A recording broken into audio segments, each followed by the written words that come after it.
Are you ready? Let's go.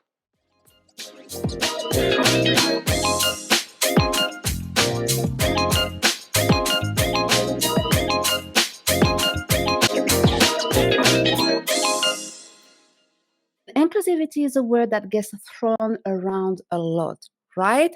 But what does it really mean? That's what we are going to talk about today. If you're new here, welcome again. My name is Doreen, and I am the host of the STANDOUT from the Crowd podcast. Each week, I interview some of the brightest thought leaders and entrepreneurs of our time who share their stories, sound advice, and anecdotes, giving you an inside look into the world of leadership. Don't forget to subscribe, rate, and leave your review on the podcast. I would greatly appreciate it. Now, diversity, equity, and inclusion. It is increasingly being understood and recognized that it is an important driver for positive change and business results, right? But beyond that, it's about giving people the respect and the dignity they deserve when they show up at work, but in everything that they do. And today's guest, people, I hope you're ready.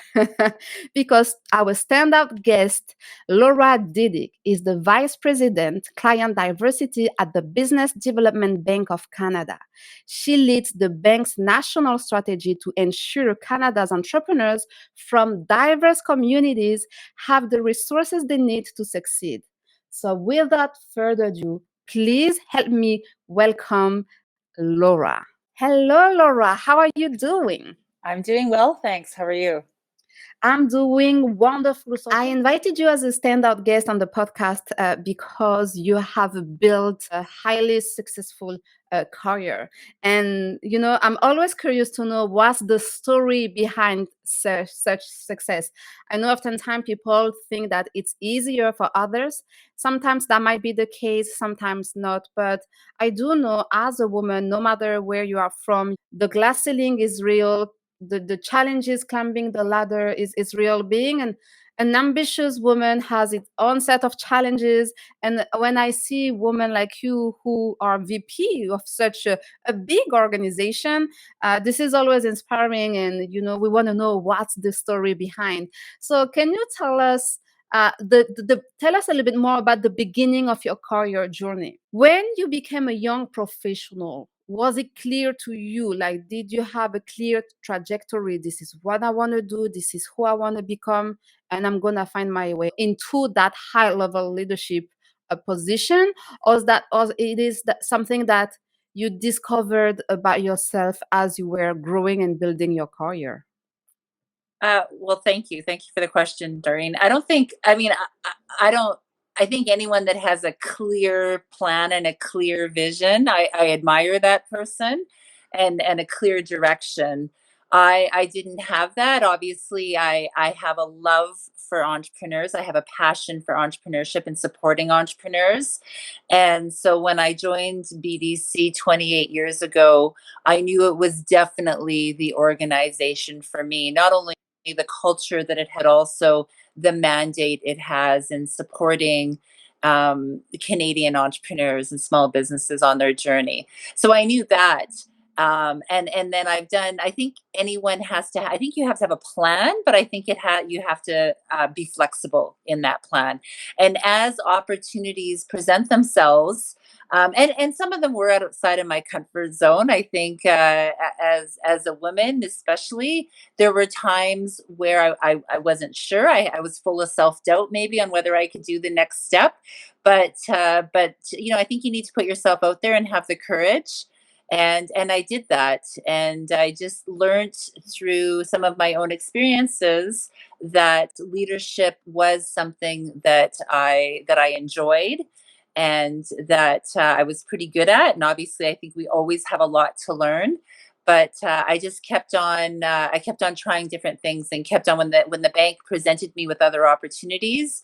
I always said yes, and I always made sure that I surrounded myself with supporting people of all genders that could support me and pick me up when I fall. Right, and I think that's really important in everything we do. Yes, and you are mentioning like some great key points here. First of all, going outside of your comfort zone. That's very, very important. Nothing grow in the comfort zone. So if you feel like you are good at what you do and that you are comfortable doing so, it means that you are in your comfort zone and that you need to push yourself even more. The second thing that you mentioned is, saying yes to opportunities. Something that I see holding a lot of people back, and but especially women, is they wait to be ready. I'm not ready enough. And there is no such thing as being ready. And oftentimes, opportunities present themselves when you are not ready for it, right? So there is a little bit of betting on yourself and trusting yourself that you have what it takes to learn the job on the go and to be successful at it. And the third point is surrounding yourself with the right people, building a support system. Success is not a solo endeavor, right? And as women and high achieving women, I want to talk for high achieving women here because I'm one of them. And I know that as a high achiever, we want to go, go, go. We are always on the move, next steps, next goal. And I can do it by myself. I can do it. And it is exhausting. It is. And this is not sustainable. And it's important to to create a support system with men and women, right? As you said, that will be able to support you when you feel down, that will be able to provide you the advice or maybe open some doors for you when you need that, when you feel that you don't have maybe the courage or the capacity. So that's very important. So now, what if you look back, what do you think was your biggest challenge building your career?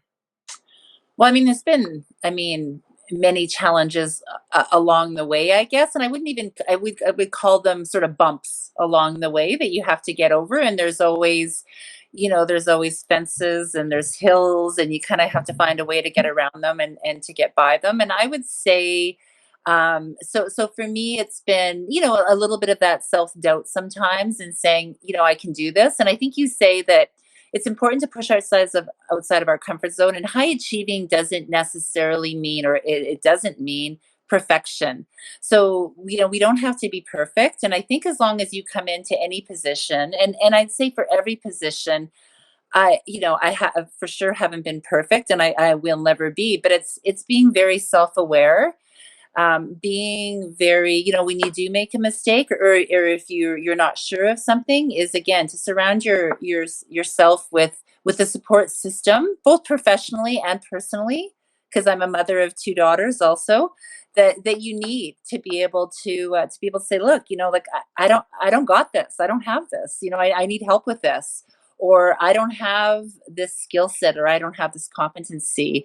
And I think to show humility is really important. And I would say that, some one of the biggest challenges I had was after I had my two daughters, and going back to work, and I knew that I did want to work. I was a better mother if I was working for myself. And I think, I was lucky enough, that fortunate enough to be able to have that choice, whether I wanted to stay home or to work. And I wanted to be a working mother, but sometimes it was challenging, right? Because that work life, and I know some people call it work life balance. I call it work life flow, because I don't think anything is ever completely in balance. And I think, again, it's realizing that you don't have to have equal balance, and there's ebbs and flows depending on the time. Sometimes work is more demanding, and I have a fabulous husband who has been very supportive, and who has carried,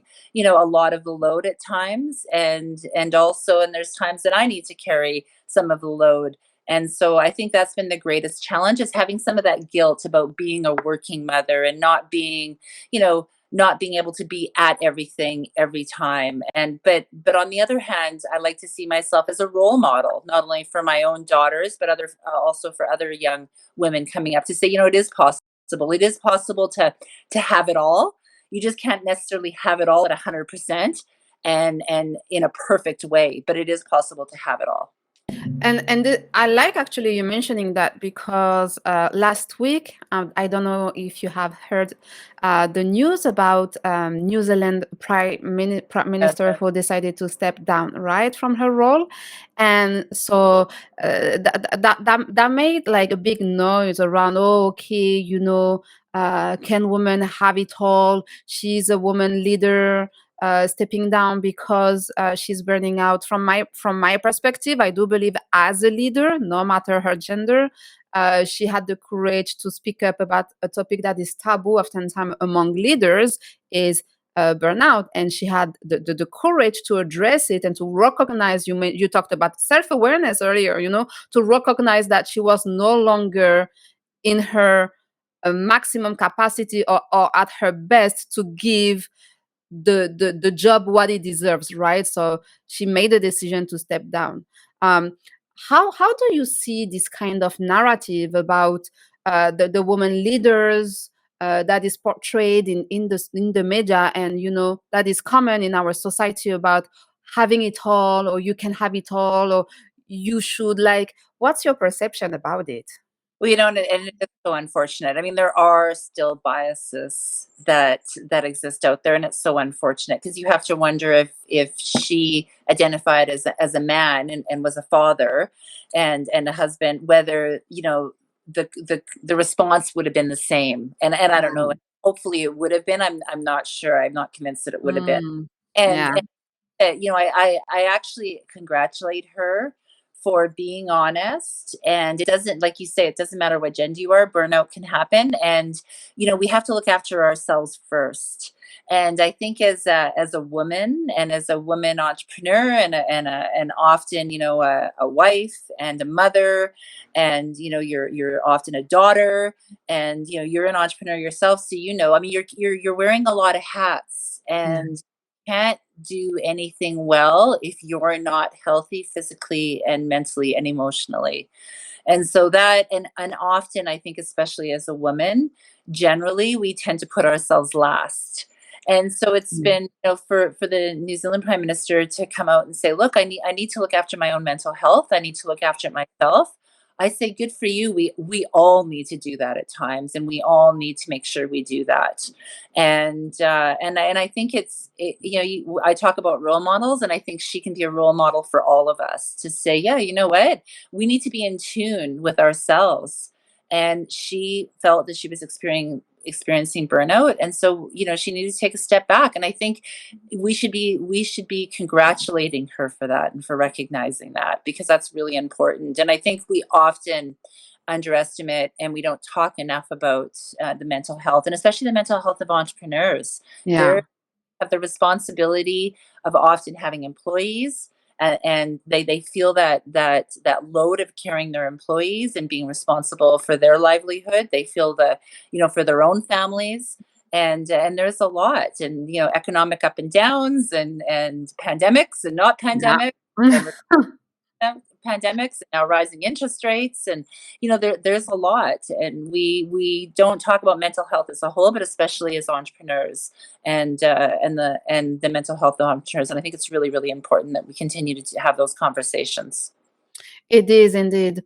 A recent study finds that women in leadership roles, especially in the C-suite, have 70% of women in high leadership roles have experienced imposter syndrome. Is that something that you have experienced yourself? And what do you think that imposter syndrome plays such an important part for most of the women leaders? I mean, I think we all at times Yeah, are, have had self-doubt. And so the old saying that we generally, and there's been times that, yeah, we fake it till we make it, and I've done that too. And I think it's a fact of life. I think it's even probably more, or that self-doubt, I think it comes from having a little bit of self-doubt, or lack a little bit of self-confidence. And I think that generally probably happens more with women, because we tend to want to make sure that we have all the skill sets, and we check the boxes. And like you said, we don't push ourselves out of our comfort zone, because we thrive for perfection.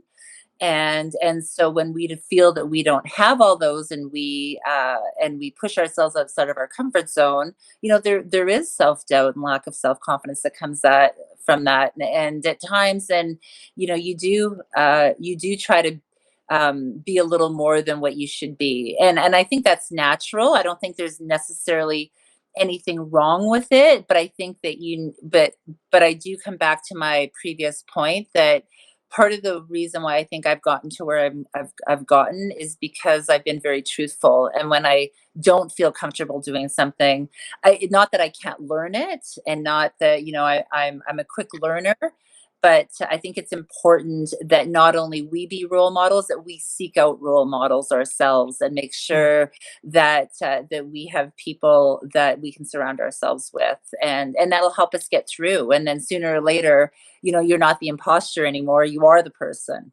And I think that's important, and I think it's okay to do it. It's not necessarily wrong to do it. It's how we learn, it's how we grow. Yeah, and growth should be challenging. If it's not challenging, it means that you are not growing, right? And when comes, the challenge, then and that you have to overcome something that might be new, or something that you don't feel very comfortable doing. Like, having self-doubt is indeed very natural. The key is to not let it stop you from growing, I would say. Yeah. Um, And diversity leads to diversity. So it's so important that we have more women, not only in leadership of large corporations, of companies, but also more women in entrepreneurship, and more diversity in running the companies, and in owning the companies. Because women founded firms hire 2.5 more times women than all male founded firms. And so we need to support each other. And so it's important, not only because women make up more than half of the population, so we want to make sure that we have representation, not only in gender, but also in all races and sexual mhm. orientations, throughout all of our businesses, whether they're large businesses, so we have employees, but also in the ownership of our companies, because just better decisions are made, better innovation happens. And I think it's so important, because I think our young people coming up are looking for that. The wonderful thing about Canada and North America is we are made up of diversity, and that's what makes us such a great nation. And so we need to make sure that our companies and our small businesses, which are the economy of Canada, represent that. That's very true. And so, talking about Canada, what is your opinion on the current state of inclusivity in the workplace right now? Well, I mean, I'll start with, we're definitely not there. We're not finish line for sure. If we were, then positions like me wouldn't exist. And so, but saying that, I think we're making steps. Sometimes too small of steps, but we're making Mhm. steps. And there's still work to do. And the intentions, a company needs to have intentions, but they also need to have actions, and they need to walk the talk. And that's really important. And we know that some companies are probably just talking, and they're not necessarily walking the talk. But it's, I think, generally, companies are now realizing and understanding the importance of diversity. And like I say, diversity brings on more diversity. So I hope and I believe that it will continue to snowball, Yeah. and companies that don't have good intentions, and aren't doing it for the right reasons, and aren't really putting actions to what they're saying, um, you know, employees will see that, and they'll leave. And as we know, the fight for talent is becoming harder and harder. And so, I think companies are going to be in a position that they just have to, and then they'll realize the benefits that come of it. So, do you think, like, the shortage of talent, the way we are seeing it post-pandemic, right, with the Great Resignation and all the new terms that Yeah. have been emerging since then, do you see it as an opportunity to push the agenda and fast forward the agenda for more inclusion in the workplace? Oh, absolutely. Absolutely. I mean, people coming to Canada are going to have opportunities because of the fight for talent, and they bring different skill sets and they bring different lived experiences, which is so, so important. It helps us make better decisions in the workplace, leads to more innovation. I see that even within our own company. And also I think,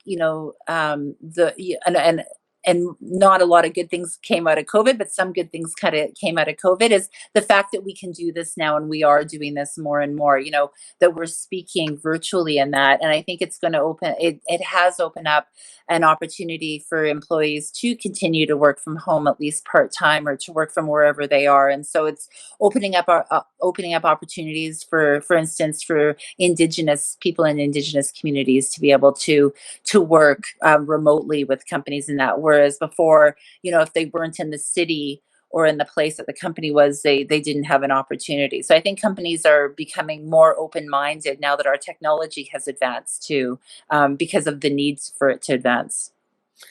You mentioned, the intention, behind for behind every company who wanna implement DEI initiatives within their organization.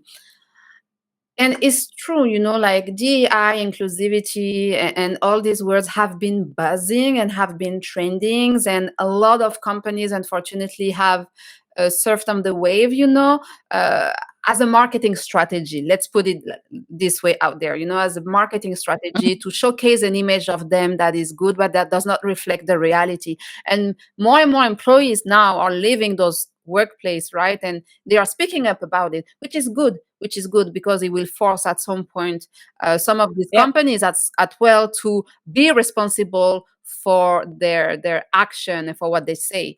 But then I want to believe that there is companies who, or people, because it comes from the people, right, who want to become more diverse or who want to be more inclusive, but they don't know really how to do it. And I do believe there is a misconception where, and I have heard it, right, from some organizations I've worked with in the past.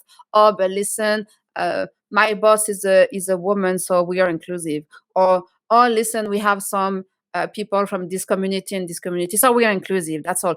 It's not a number game or a color game, if I can say so. Like, this is way much more deeper than that. So um, based on your experience, what are like the ways or maybe the first steps, to take action on DAI in the workplace? Well, I think first a company needs to be clear on their why. Mm, And they need to talk to you mentioned culture. Culture is so important. They need to talk to their employees and their customers, and build a vision and build a culture that's not only top down, and it's so, so important that it comes from the top, but also bottom up. And they need to walk the talk. Like I mentioned, actions speak louder than words. And I know at the bank, what we've done is, we opened listening circles amongst our employees. And it's, we have to be vulnerable, and we have to have those uncomfortable conversations, because in any situation, that's how we grow and that's how we advance. And we need to make it comfortable for those employees that we've hired to say, yeah, we may be diverse, but we're not inclusive. And so we need to make sure that we listen, and we lead with our ears, and we lead, and then we have empathy, and we commit to make change.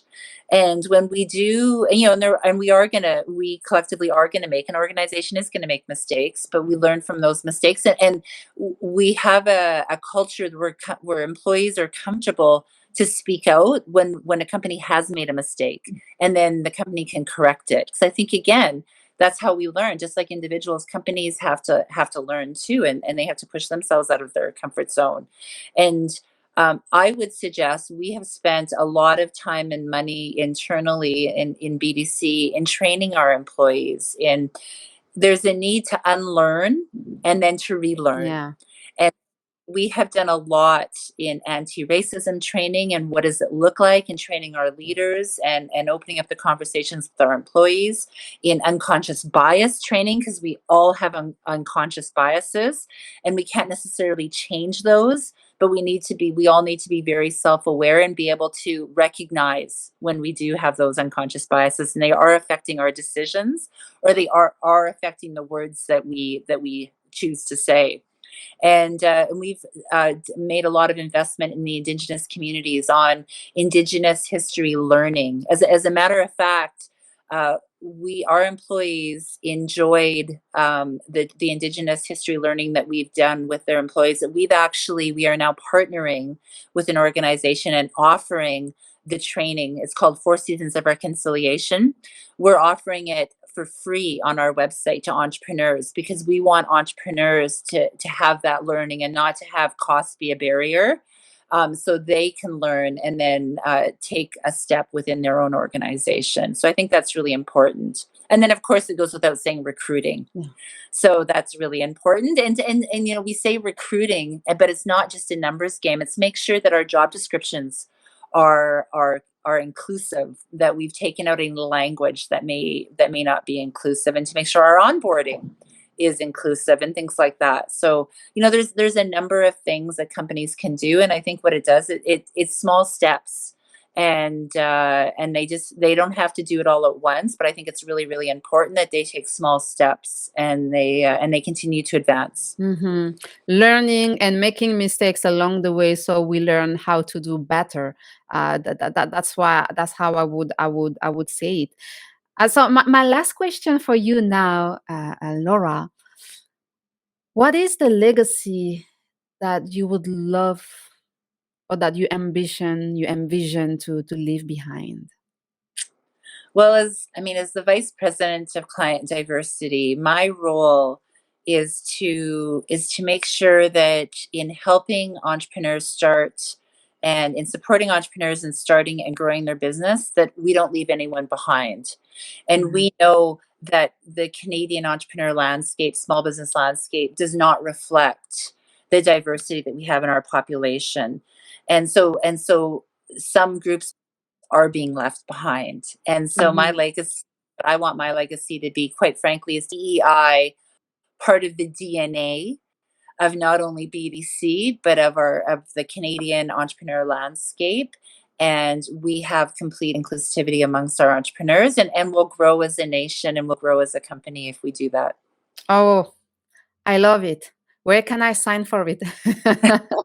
I'm already part of it, though, somehow. So thank you so much, Laura, for your time, and for sharing so much about yourself, and about your vision of inclusivity, and how at BDC you practice inclusivity. I think it's very important, to open up and about what's happening. Oftentimes we talk about what's wrong, but let's talk about what's happening that is making like a positive impact in our society. So thank you so much for your time and energy. For everyone watching us live and watching the replay, I will see you next week for another live episode of Stand Out from the Crowd.